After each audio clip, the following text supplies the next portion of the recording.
కృష్ణ గారు, అదేవిధంగా ఇప్పుడు మహిళల పక్షంలో కనుక మనం ఆలోచిస్తే, మహిళా పక్షంలో పోలీసులు చట్టాలు అంటే ఇన్ని చట్టాలు ఉన్నా కూడా మహిళలకు ఇప్పటి వరకు కష్టాలు అనేవి తప్పడం లేదు. అంతే కదండి, అంటే మనం చూస్తూనే ఉన్నాం ఇప్పటి వరకు కూడా. మనం చూస్తుంటే మహిళల పక్షంలోనే చట్టాలు చాలా మట్టుకు మహిళల ప్రొటెక్షన్ కోసమే ఉమెన్ ప్రొటెక్షన్ చట్టాలే చాలా మట్టుకు ఉన్నాయి. పోలీస్ డిపార్ట్మెంట్ కూడా మహిళలకి చాలా ప్రత్యేకంగా షీ టీమ్స్ అని అవన్నీ మహిళలు ఏర్పాటయ్యి ప్రత్యేకంగా శ్రద్ధ వహించే పోలీస్ అధికారులు ఉండి మహిళల కోసమే చూస్తారు. ఇట్లాంటి ఇన్ని పరిస్థితులు ఉన్నప్పటికీ చాలామంది మహిళలు కష్టాల పాలవుతూనే ఉన్నారని మనకు కనిపిస్తుంటుంది, చూస్తూ ఉంటాం. ఎన్నోసార్లు కోర్టుకు వెళ్ళాలి, వాళ్ళకి కనీస అవసరాలు ఏమిటో తెలియదు, వాళ్ళకి ఎలా ఏ లాయర్ని పెట్టుకోవాలో తెలియదు, అప్రోచ్ అవ్వడం ఎలాగో తెలియదు, కోర్టులో ఒక పిటిషన్ వేయడం ఎలాగో తెలియదు.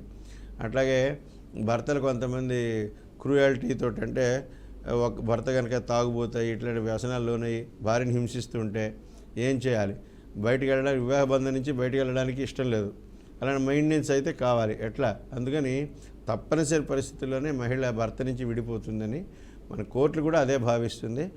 ఏది కారణం లేకుండా, తగిన కారణం లేకుండా భార్య నన్ను వదిలిపోయిందండి అని చెప్పే భర్తలు ఉంటారు కోర్టుకి.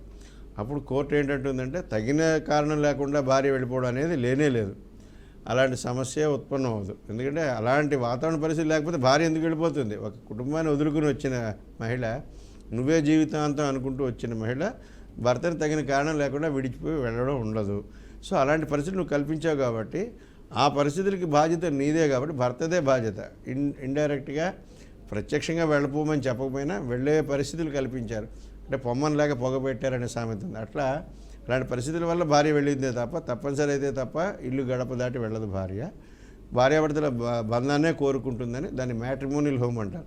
భర్త కోరుకోవాలి, భార్య కూడా కోరుకోవాలి. కనుక మహిళ వెళ్ళడం అనేది జరగదు.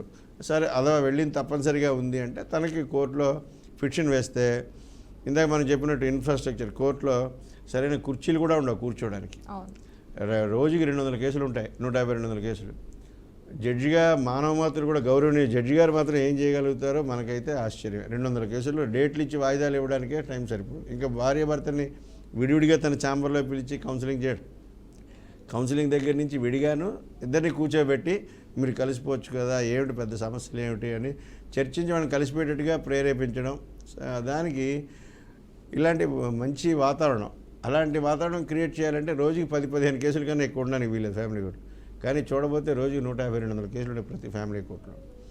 మానవ మాత్రలకు సాధ్యం కానీ వర్క్లోడ్ ఉంది జిల్లా జడ్జీలకి. వాళ్ళకి ఎంత కష్టం. ఫ్యామిలీ కోర్టు జడ్జి అంటే జిల్లా జడ్జి గారికి ఈక్వల్. ఆ గౌరవనీయ జడ్జి గారు ఏం చేస్తారు, ఎట్లా చేయగలుగుతారు, ఇవన్నీ ఆలోచన చేస్తుంటేనే భయానకంగా ఉంటుంది. అయితే ఓవరాల్గా ప్రపంచ దేశాల్లో చూసుకుంటే మన భారతదేశంలో చాలా తక్కువ, 0.1% కూడా లేదు. 140 కోట్ల జనాభాలో నిజంగా కనుక విదేశాల లెక్కను చూసుకుంటే వాడు 10%, 20% అలాంటివి ఉంటే ఇక్కడ ఏమైనా ఉందా? మన కోర్టులో బెంబేలెత్తిపోవాలి, కోర్టులు సరిపోదు కూడా. కాబట్టి న్యాయవాదులు సాధ్యమైనంత వరకు ఫిల్టర్ చేసేస్తారు. అడ్వకేట్ రాగానే మనకి ఒక సినిమాలో కూడా ఆ మధ్య చూశారు, ఎవరో భార్య డైవర్స్ కావాలంటూ వస్తే ఏమ్మ వాళ్ళ జూనియర్ని పిలుస్తారు, జూనియర్ ఒక లేడీ జూనియర్ వస్తే, ఏమ్మ బుద్ధి జ్ఞానం ఇదా ఎఫిడవిట్ రాయడం అని బుద్ధి లేదా అది అని చెప్పి ఇదా చింపేస్తాడు, కోపం చూపిస్తాడు. అమ్మ బాబు ఈయన కోపంతో మా ఆయనే 1000 రెట్లు మంచిదిరా బాబు అనుకుని ఆవిడ డైవర్స్ అక్కర్లేదండి అనుకుంటూ, ఆయన కోపడ్డాడని డైవర్స్కి ఇవ్వడానికి వచ్చింది ఈవిడ.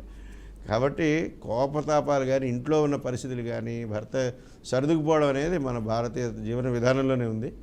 అందరితోటి సర్దుకుపోతాం మన భారతీయ తత్వం. కాబట్టి సాధ్యమైనంత వరకు విడాకులు వెళ్లకుండా ఉంటారు. అసలు వెళ్లాల్సి వస్తే ప్రతి జిల్లా కోర్టులోని, ప్రతి జిల్లా కేంద్రంలోని, అలాగే కలెక్టర్ ఆఫీసులో, ఈ మధ్య పోస్ట్ ఆఫీసులో కూడా పెడుతున్నారు ఉచిత న్యాయ సలహాలు. న్యాయ సలహా కేంద్రం అని లీగల్ సర్వీస్ అథారిటీ వాళ్ళు ప్రతి కోర్టులోని ఒక యూనిట్ ఉంటుందండి. అక్కడ సెక్రటరీ గారు ఉంటారు, జడ్జి గారే ఉంటారు. వారు న్యాయ సలహా సెక్రటరీగా, కార్యదర్శిగా ఉంటూ ఉచిత న్యాయ సలహాలకి వెళ్ళే మహిళలందరికీ ఉచిత న్యాయ సలహాలు, అలాగే న్యాయ సహాయం. పిటిషన్ వేయాల్సి వస్తే ఒక అడ్వకేట్ ఉంటారు, దానికి లీగల్ ప్యానల్ అడ్వకేట్స్ ఉంటారు లీగల్ సర్వీసెస్ అథారిటీ దగ్గర. 20 మంది 30 మంది అట్లా ప్రతి కోర్టులోనే ఉంటారు. జిల్లా కోర్టులో ఉంటారు, ప్రతి తాలూకా కోర్టులోని, ప్రతి మండల కోర్టులోని, మండల స్థాయిలో ప్రతి కోర్టులోనే ఉంటారు. కాబట్టి ఆ రకంగా న్యాయ సలహాయం పొందొచ్చు. వాళ్ళకి న్యాయ సలహా సంప్రదింపులే కాకుండా, సలహా ఇవ్వడమే కాకుండా వాళ్ళకి కావాల్సిన పిటిషన్లు, వాళ్ళకి న్యాయపరమైన రిలీఫ్, న్యాయపరమైన వాళ్ళకి ఆ, ఆ, స్వాంతన లభించే అవకాశం తప్పకుండా ఉందండి. Yeah, Krishna garu thank you అండి, థ్యాంక్ యూ సో మచ్. ఈరోజు బీఆర్కే న్యూస్ ఛానల్ న్యాయవేదిక కార్యక్రమంలో పాల్గొన్నందుకు thank you sir, thank you so much. నమస్తే. చూశారు కదండి, ఇదండి ఇవాల్టి బీఆర్కే న్యూస్ న్యాయవేదిక కార్యక్రమం. రేపు మరో అంశంతో మళ్ళీ కలుద్దాం. అప్పటి వరకు చూస్తూనే ఉండండి బీఆర్కే న్యూస్ తెలుగు సత్తా.